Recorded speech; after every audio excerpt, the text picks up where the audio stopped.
चित्रपट महामंडळाच्या निवडणुकीत राजकीय दबाव निर्माण करण्याचा प्रयत्न केला जातोय असा आरोप माजी अध्यक्ष विजय पाटकर यांनी केला आहे। इतकंच नाही तर आपल्याला उमेदवारीचा अर्जही भरू दिला नसल्याचा आरोप त्यांनी केला आहे। नीलम शिर्के यांच्याशी काही प्रॉब्लेम नाही, त्या मंडळात आल्या तर त्यांचं स्वागत, मात्र अखिल भारतीय चित्रपट महामंडळात राजकारण नको असं मत पाटकर यांनी व्यक्त केलंय।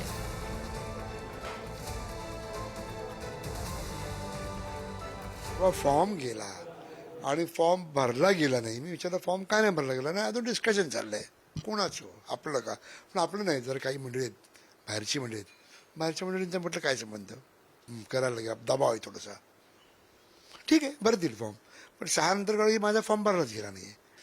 पण ह्या जे प्रकार आहे, बाहेरचा माणूस वाईट आहे, खूप धोत आहे। महामंडळाचं भविष्य काय असणार मला माहीत नाही, पण मी म्हणतो का ना, काय कशासाठी, आम्हाला आमचं करू द्या, आम्हाला आमचं करू द्या ना, ठीक आहे। मग आला तसं तर बाकी सगळी जबाबदारी घ्या माता।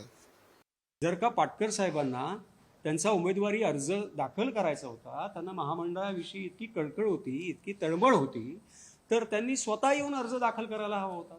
त्यांना कोणी रोखलं होतं का? त्यांनी ज्यांच्या मार्फत हा अर्ज पाठवला, ज्यांच्याकडे पाठवला, त्यांना कोणी डांबून ठेवलं होतं का? त्यांना कोणी धमकी दिली होती का?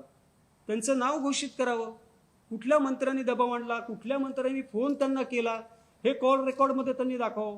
असाच कुठल्याही मंत्र्यावरती असा त्यांनी आरोप करणं, मग तो आमच्या पक्षाचा असेल, भारतीय जनता पार्टीचा असेल, राष्ट्रवादी काँग्रेसचा असेल, कुठल्याही मंत्र्यावरती आरोप करणं चुकीचं आहे।